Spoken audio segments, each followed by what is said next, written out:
Buenos días a todos, bienvenidos a Álgebra Superior 1, parte 3. Esta vez vamos a hablar un poco más de teoría de conjuntos. La vez pasada hablamos sobre lo que es un conjunto y algunas de sus relaciones, de sus funciones de unión, de intersección y de diferencia, esas en específico. Si te perdiste el capítulo anterior, voy a dejar por aquí, en la I que sale ahí, la lista de reproducción para que puedas ver todos los capítulos de esta serie de Álgebra Superior 1, ¿verdad? Tal vez también dejo el link en la descripción. Pero bueno, entonces, una cosa que es muy importante decir sobre los conjuntos es la noción de ser subconjunto y también de cuando dos conjuntos son iguales. Sí, nosotros habíamos hablado que la unión de dos conjuntos estaba relacionada íntimamente con el o de lógica. A intersección B, la intersección está relacionada con el i, el complemento está relacionado con la negación, y pues teníamos además uno extra que era a menos b, que era a p y no q. Pero nosotros queremos hablar de qué va a significar que un conjunto A sea subconjunto de B. Entonces la definición dice así: A es subconjunto de B si, solo si, para toda X, si X está en A, entonces X está en B. Incluso este para todo X que pongo aquí lo podemos quitar, porque si simplemente dejamos esto así, si X está en A, entonces X está en B, se entiende perfectamente. Entonces, a la relación de ser subconjunto se le asocia la, eh, la implicación, P implica Q. Esto va a ser cierto si, solo si, esto es cierto, es decir, si X está en A, entonces X está en B. Claro que esta sería nuestra P y esta sería nuestra Q en este caso, ¿verdad? Entonces, algunos ejemplos son, por ejemplo, el conjunto 1, 2 va a ser un subconjunto de 1, 2, 3. Creo que ese es un ejemplo muy sencillo. El conjunto vacío va a ser siempre subconjunto de cualquier otro conjunto, porque en el caso del conjunto vacío, nosotros tenemos que la proposición con la que está relacionado el conjunto vacío es con contradicción. Y entonces contradicción implica P. Sin importar que sea P, siempre va a ser verdad. Esta es una tautología. Cuando nosotros tenemos algo del tipo algo falso implica otra cosa, entonces siempre vamos a tener que va a ser verdadero eso. Falso implica siempre lo que sea. Y cuando tenemos algo de ese tipo se dice que es por vacuidad, es decir, porque pues lo que teníamos de inicio ya era falso, ¿no? Entonces esto siempre es cierto porque falso implica lo que sea, es una tautología siempre, o contradicción implica lo que sea, es siempre verdadero. Otros ejemplos: el conjunto de los números naturales es un subconjunto del conjunto de los números enteros. El conjunto de los números enteros es subconjunto de los números racionales, por ejemplo. Y pues así podríamos seguir con muchos ejemplos. Si nosotros estamos hablando de un universo, pues nosotros vamos a procurar siempre que nuestros conjuntos sean subconjuntos de nuestro conjunto universal.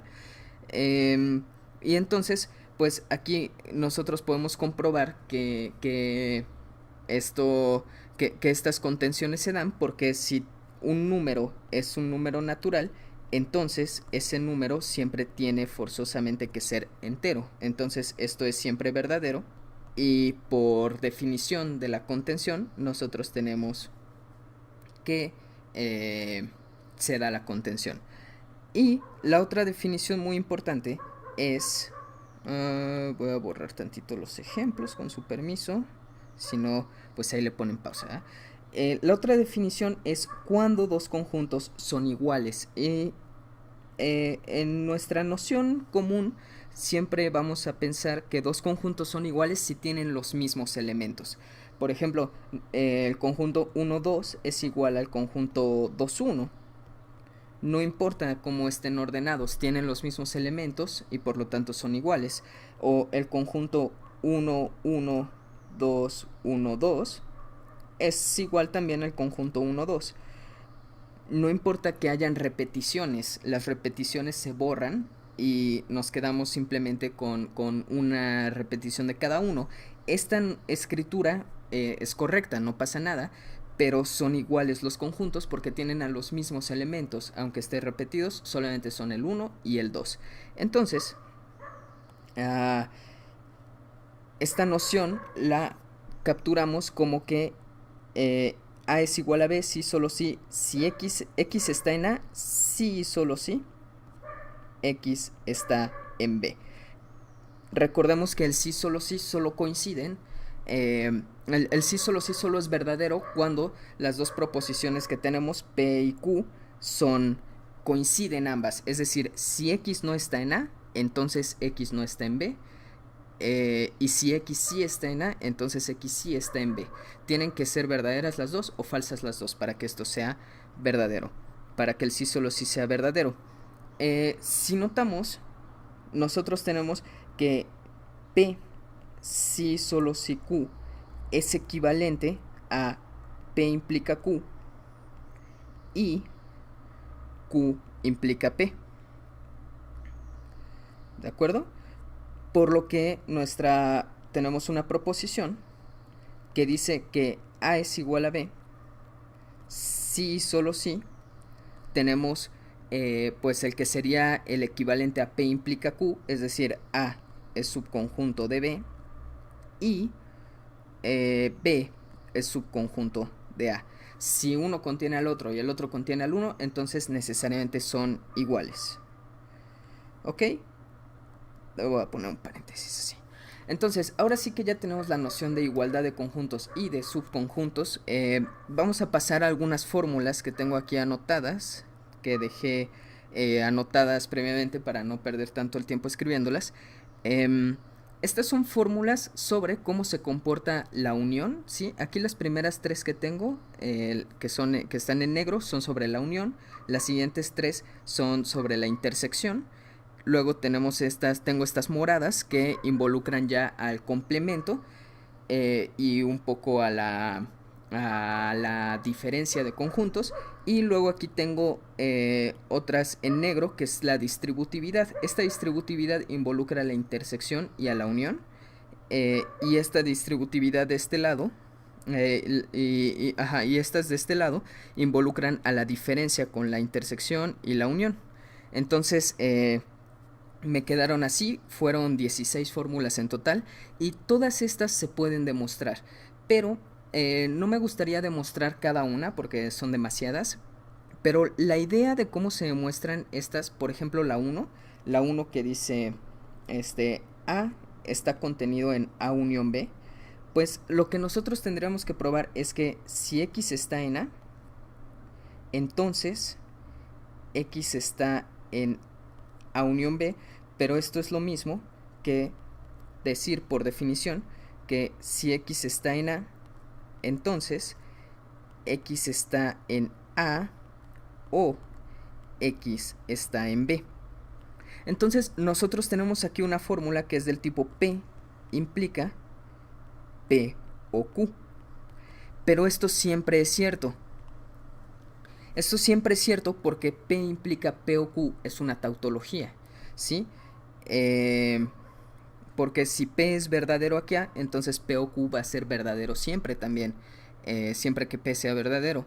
Y al Q pues no va a afectar mucho porque si P es falso, esto va a ser verdadero por vacuidad, lo que decía, de todas formas. Entonces, simplemente lo que hay que darse cuenta para poder probar de manera sencilla esto es con qué tautologías está asociada cada una de estas fórmulas.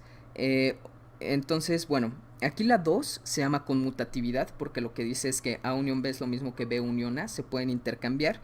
Esa obviamente está asociada a la tautología que dice que P o Q sí, solo sí, Q o P, ¿sí? esta es una tautología y nos está diciendo que es lo mismo poner P o Q que Q o P, y este sí solo sí, como acabamos de mencionar, es lo que nos da la igualdad de conjuntos. Entonces, pues cada una de estas igualdades de conjuntos tienen relacionada una tautología, y las tautologías las podemos probar muy fácil haciendo tablas de verdad. De ahí es de donde surge todo. Hay algunas que son obvias, digamos, P o Q, sí solo sí Q o P, o digamos X está en A o X está en B, sí solo sí X está en B o X está en A, es evidente. Prácticamente solo del lenguaje sabemos que el O puede intercambiar las cosas y sigue significando lo mismo para nosotros, ¿verdad? Eh, P, P o Q o R es lo mismo que P o Q o R, y esa es una tautología que también se puede probar con una tabla de verdad.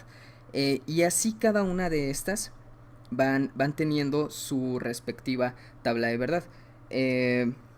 Una que es un poco más complicada, por ejemplo la 13, su tautología asociada sería P, I, Q o R, sí, solo sí, P y Q o P y R. Es un poco más complicada, pero se puede probar igual de fácil haciendo una tabla de verdad. Y bueno, una que es importante que notar aquí es que la fórmula asociada, la proposición asociada a menos B, o a la diferencia de A y B, es P y no Q. Pero esta es la misma que la que está asociada a intersección B complemento. Entonces esta igualdad se da por eso. Aquí esta se da porque no P es equivalente a simplemente P. A unión a complemento pues va a ser P o no P, que esto es equivalente a una tautología. Y entonces cuando nosotros estamos trabajando con un universo fijo, una tautología va a significar todos los elementos del universo. A intersección a complemento pues es P y no P, que es equivalente a pues una contradicción. Entonces por eso nos da el vacío de este lado. Las leyes de De Morgan están relacionadas con las leyes de De Morgan de teoría de lógica, que dice que no P y Q es equivalente a no P o no Q. Entonces las leyes de De Morgan hacen una distributividad del complemento, pero cambiando la I por O y la O por I, y en este caso la intersección por la unión y la unión por la intersección, que son estas dos de aquí, muy importantes. Esta se llama, la 3 y la 6 se llaman asociatividad, porque dicen que no importa dónde pongas el paréntesis, tú puedes asociar como tú quieras y sigue cumpliéndose, sigue siendo lo mismo. La intersección siempre está contenida en cada uno de sus elementos, de sus intersectandos. Y bueno, y la distributividad que mencionaba, cuando la distributividad se hace con la diferencia, entonces por las mismas leyes de De Morgan se cambia la intersección por unión, y la unión se cambia por intersección, y aquí simplemente la A intersección se mete y entonces pasa como A intersección B unión A intersección C, y la A unión se mete y queda como A unión B intersección A unión C. Entonces, pues esas son las fórmulas. Yo recomiendo a lo mejor tomar un screenshot o que tú las apuntes en tu libreta, porque esas 16 fórmulas que puse ahí yo creo que son las más importantes para poder hacer luego manipulación o álgebra de conjuntos, como le llaman, ¿verdad? Otra forma de visualizar a estas fórmulas de conjuntos, o a los conjuntos en general, es con unos diagramas que les llaman los diagramas de Venn, me parece. De Venn para acá, no es cierto, de Venn, que consiste en nosotros hacer una papa o un circulito o alguna cosa así, y llamarle a ese círculo, al contenido de ese círculo, nuestro conjunto A o nuestro conjunto B o lo que sea, ¿verdad? ¿Cómo se representa en un diagrama de Venn cuando una contención, digamos, si A está contenido en B, entonces se representa poniendo a B acá más grande y a metido adentro, como si fuera un huevo y esta fuera la yema del huevo. La yema es un subconjunto del huevo. Y por ejemplo, si nosotros tenemos a nuestro universo así, y nosotros tenemos aquí a nuestro conjunto B, entonces el complemento de B va a ser todo lo que se queda afuera de B. Entonces, por ejemplo, si nosotros quisiéramos saber cómo es, por decir, la 15, A menos B intersección complemento, B intersección C. Entonces, voy a borrar aquí tantito.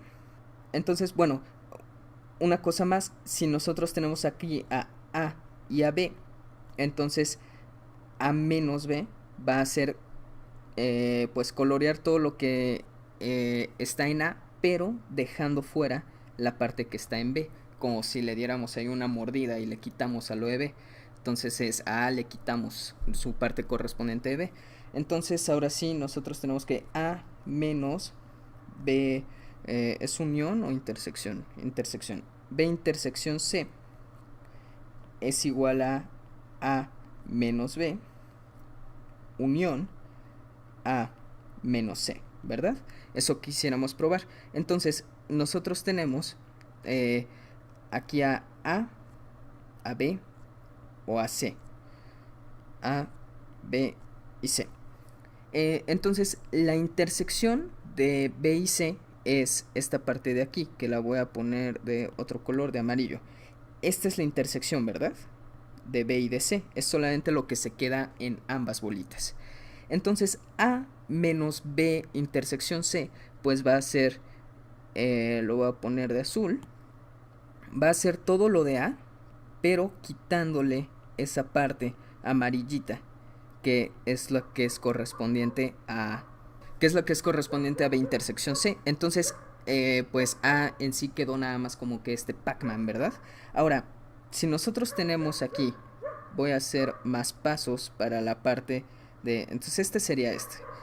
Para la parte de acá voy a hacerlo en dos pasos diferentes, o tres. Una es, aquí tenemos A, B y C, y entonces nosotros tomamos a... aquí tengo este, pues sí, mejor, ¿verdad? Tomamos a menos B, entonces A menos B es esto de aquí, ¿cierto? Y nosotros tenemos a menos C, entonces déjenme hacer esto, y A menos C pues va a ser esto de aquí, esta parte de aquí arriba. Y si nosotros unimos estas dos, entonces en nuestro diagrama final vamos a tener que esta parte de aquí pues sí está, porque es la parte que está en ambos. Además, este de aquí nos va a proporcionar esta parte de aquí que sí va a estar, y este de acá arriba nos va a dar a este de acá que sí va a estar. Entonces ya tenemos que los dos son corresponden al mismo diagrama, y así podemos nosotros intuitivamente nada más decir que sí son iguales. Claro que esta no es una prueba formal, bueno, tal vez no está tan claro, pero una prueba con diagramas de Venn no es una prueba formal. Nada más nos da una idea de cómo se comportan estas ecuaciones o cómo se comportan estas operaciones hechas a los conjuntos, pero no es una prueba formal. Una prueba formal sí tiene que estar dada a través de las definiciones y usando estas tautologías lógicas, ¿verdad? Lo cual a veces puede ser más fácil, a veces irse a las letras y a lo algebraico es más fácil para muchos que hacer la visualización geométrica. A veces la visualización geométrica es más difícil, pero pues bueno, esto es todo lo que vamos a ver por esta sección, y después vamos a seguir con parejas ordenadas o conjuntos ordenados, como le llaman, cuando A, B sí es diferente a B, A, importa el orden. para poder pasar de ahí a producto cruz de conjuntos, producto cartesiano de conjuntos, relaciones y funciones. Entonces pues eso va a estar muy cool. Y espero que te haya gustado. Si te gustó, por favor dale like, suscríbete, y pues déjame cualquier duda que tengas en los comentarios. Ahí está en la descripción el link a mi Facebook. Y nos vemos en el siguiente para ver lo de las parejas ordenadas. Adiós.